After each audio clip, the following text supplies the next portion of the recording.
What is up, everyone? It's Quinn here, and in this video I'm going to be going through some of the top buy low trade targets heading into week 7 of the NFL season. We have a couple deep dives in this video, a solid option for contending teams, so a solid mix of players here. If you guys have any fantasy questions, if you want to talk about trades for these players, drop them down below. I'll also have my sell high players in a different video, and then my waiver wire targets out today also. But we're going to start it off with the trade target for contending teams, and it's going to be Achane. So if you're sitting here at 6-0, 5-1, I would definitely be out there trying to trade for Achane, especially if he is being rostered by like a middle of the pack team or a team that's really struggling. Like if a team is not a lock to make the playoffs and they have Achane sitting on their bench, they might be panicking. Obviously, he's not going to be helping them win games in the short term, so they may want to be pivoting off of him for like a solid RB2 who can deliver short-term production, because that's what they need right now. And I know that people have been impressed by Achane, but I feel like they haven't truly grasped how insane he has actually been. Like it seems like some people still think he's kind of fluky or just like on a nice run. He has been involved in this Dolphins offense for 3 games. And in those 3 games, he is averaging 33.3 PPR points per game. Now, obviously, that is not sustainable production. He's had some huge plays. He's had a lot of touchdown success. But it's not just like a fluke one-time performance. He's also going out and outscoring Raheem Mostert on similar workloads. So he's outscored Raheem Mostert in all 3 of those weeks, not just cumulatively. Each individual week, he has more PPR points than Raheem Mostert. But we saw Raheem Mostert go out with Achane on IR, and Mostert had a really strong week 6. So I think people may be thinking potentially Mostert could be the running back 1 rest of season. Maybe they think Achane comes back. He's the running back 2 in a split. There's also like this contingent of people who really like Jeff Wilson and think that Jeff Wilson is going to come in and earn some kind of role. I mean, people were even saying this after Achane's like 2nd or 3rd game. They're like, oh, watch out, Jeff Wilson's coming back. Personally, I can't get there with Jeff Wilson. Like, what has Jeff Wilson shown in his career that people think he's going to come in and take Achane's job, or even Raheem Mostert, who has looked significantly better this year than he did last year when he was in a split? But if people want to think Jeff Wilson's going to come in, that's even better news for buying low on Achane, because they might think it's some sort of like 3-headed committee that they don't want to be a part of. But Achane on the season is averaging 6.74 yards over expected per attempt. That is absurd. The next highest running back in the NFL, Achane, is at 6.74, is Breece Hall at 2.57, and that's a great number. And Achane is nearly like 3 times better than that. Reports have come out that Achane should be good to go in week 11. They also have the bye thrown in there, so it'll be like 5 weeks. It seems like the Dolphins were pretty conservative. I mean, to already assume he's going to be good to go, seems like they just took the safe approach, wanted to get him healthy, back by week 11, so he'll be good rest of season. I think that's fine, especially if you're going to be buying him low here off of IR. And then for the last, 6 weeks or 6-7 weeks of the fantasy football season, you could be getting a running back 1 on this Dolphins offense with high-end running back 1 upside. Of all the players who kind of went down, he's the guy I really want to go after, because it seems pretty clear he's going to be back right after the mandatory 4 games. Justin Jefferson, kind of a different situation, could be like 4 to 6 weeks. Then you're getting into the spot of, are they tanking? What's going on there? James Conner, not a ton of clarity. So he's the injured guy that I really want to be going after here if you are on a contending team. Now shifting over to just some of the more general players, this could be contending teams, non-contending teams. Starting off with Evan Engram here, and I think I talked about him a few weeks ago, but he just continues to be a very, very consistent option at the tight end position. He's currently averaging 11 PPR points per game, which isn't anything crazy, but with no touchdowns, that's a very solid number for the tight end position. He's averaging 7.3 targets per game, so a lot of consistent volume. And there's nothing about Evan Engram that makes him like inherently less likely to score touchdowns compared to some of the other tight ends in the same area. Like, he's on a strong offense. He has strong route participation. It's not like they're taking him out near the goal line. So he's kind of just been unlucky.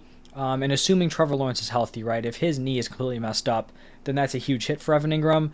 But at the time I'm recording this, we don't really know what T-Law's situation is. But if Lawrence is healthy, semi-healthy, I really like Evan Engram as a buy low trade target. It's very rare that you can actually go out and trade for like a reliable starting tight end.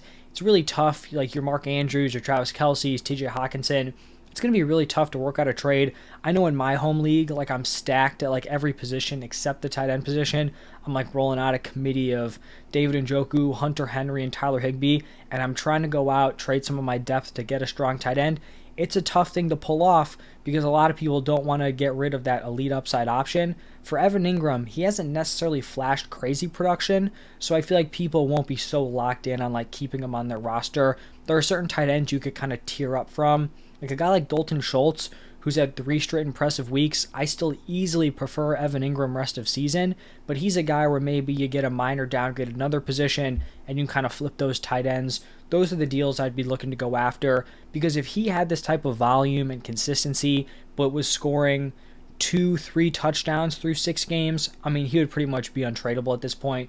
Even if he scores 2 touchdowns, he's up at 13 PPR points per game, which is really, really strong production at the tight end position. So if you need a tight end, he's a guy I'd be looking to buy low on. Now, these are going to be some of the deeper dives here with these last two wide receivers. We're going to start it off here with Elijah Moore. And fantasy-wise, no doubt about it, Elijah Moore has been terrible. 7.4 PPR points per game.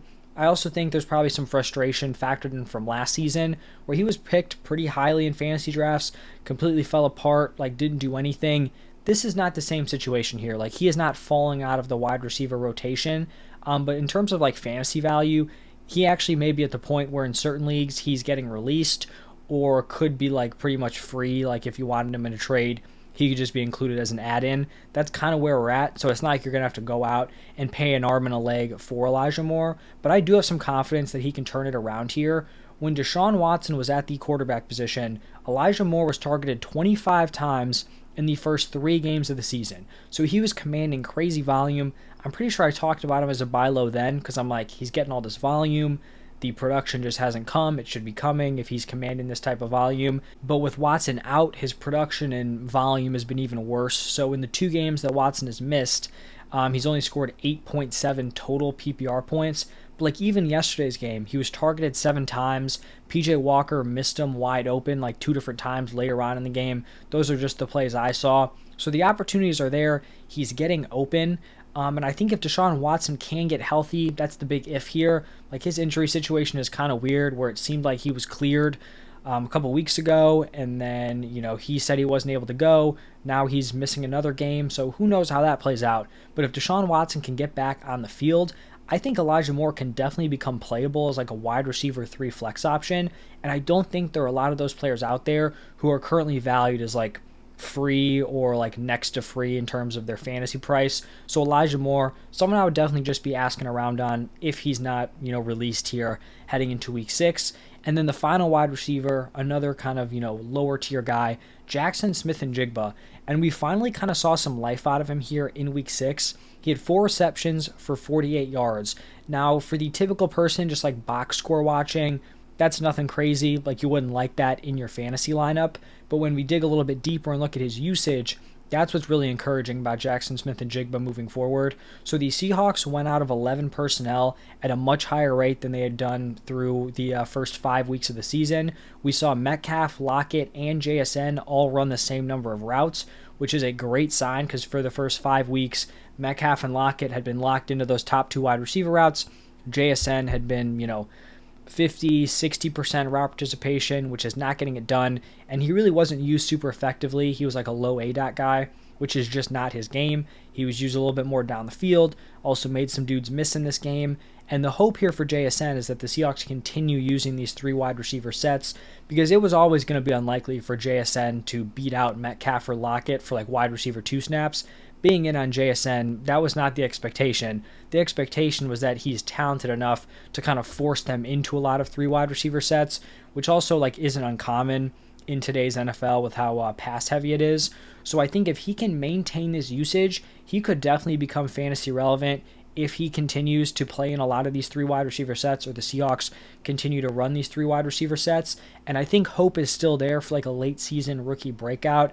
Similar to a guy like Elijah Moore, he's probably close to free at this point. Like if someone isn't actually going out there digging into the snap counts, the raw participations, they're probably just going to assume this was like a decent day, but they're not probably going to be super enthusiastic about JSN moving forward. He was most people's wide receiver 1 in this rookie class, so I'm not giving up on him. The fact that the usage is now there, he just needs to flash his talent, and he could definitely become a nice option down the stretch. So those are going to be my 4 buy low options: Achane, Evan Engram, Elijah Moore, and Jaxon Smith-Njigba. That is going to wrap it up for this one. Like I said at the top, check out my waiver wire target video. That's already up. Sell high players will be up today also. Thank you all for stopping by, and I will see you in the next one.